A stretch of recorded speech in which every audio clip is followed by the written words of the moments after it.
Fast Food Nation, The Dark Side of the All-American Meal is a 2001 nonfiction work by Eric Schlosser that examines the practices of the American fast food industry and the agricultural systems that support it. Following in the footsteps of Upton Sinclair's iconic 1906 book The Jungle, Schlosser sheds light on the ethical issues plaguing these massive corporations.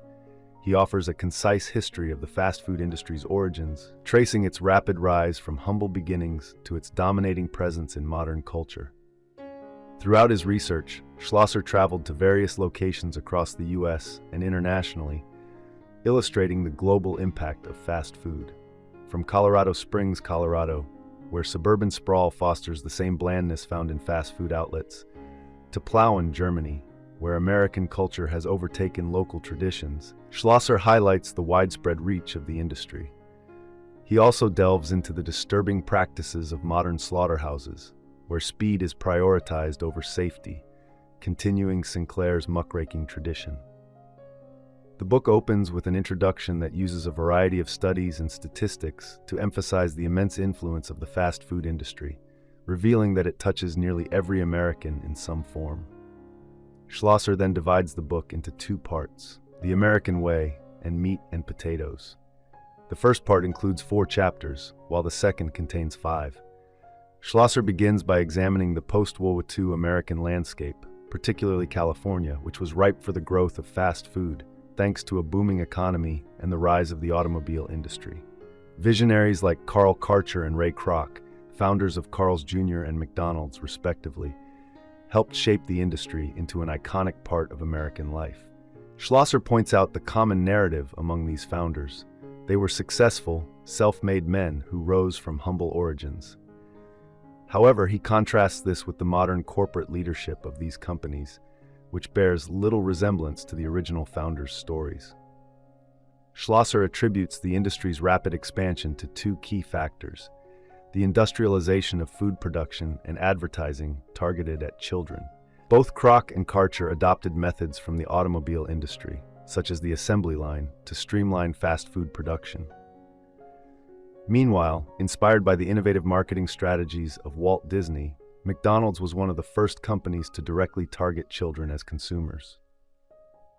The second chapter focuses on Disney's influence on McDonald's, particularly how the company used its appeal to children to shape its marketing and growth.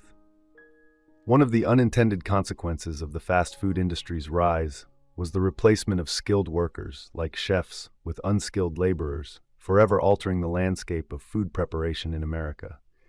As the fast food industry expanded, it increasingly relied on teenagers to fill jobs, an ideal demographic in many ways. Teenagers, who are typically less expensive to employ and more transient, allowed fast food chains to keep wages low and maximize profits. Meanwhile, growing market demand placed pressure on American agriculture to keep up.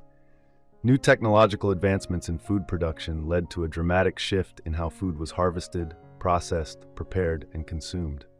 Traditional farm-to-table practices were quickly overtaken by mass-produced food, often frozen or artificially preserved within a single generation. The impact of the fast food industry on American agriculture was profound. Frozen foods, especially frozen potatoes, such as French fries, began replacing fresh produce. Slaughterhouses, once small operations, were transformed into vast manufacturing plants, where thousands of cattle were processed daily.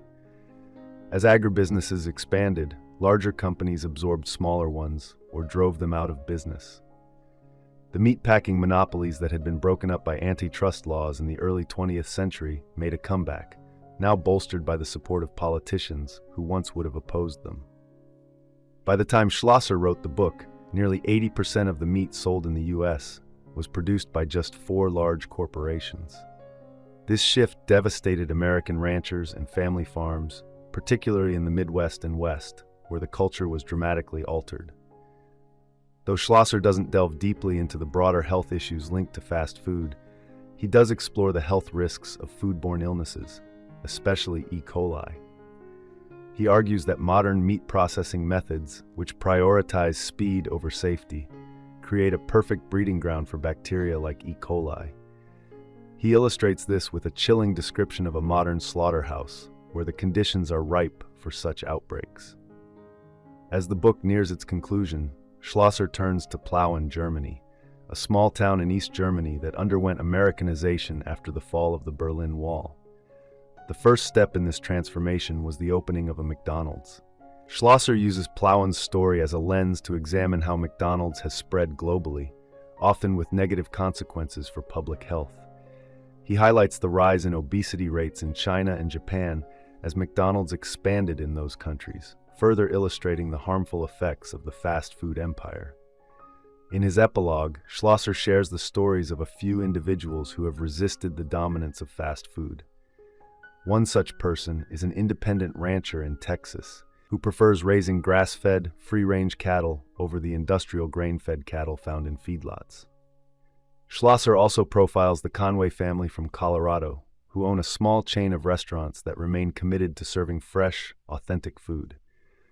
Through these examples, Schlosser shows that it is possible to resist the overwhelming influence of the fast food industry. Thank you for watching. If you enjoy this video, leave a like and subscribe.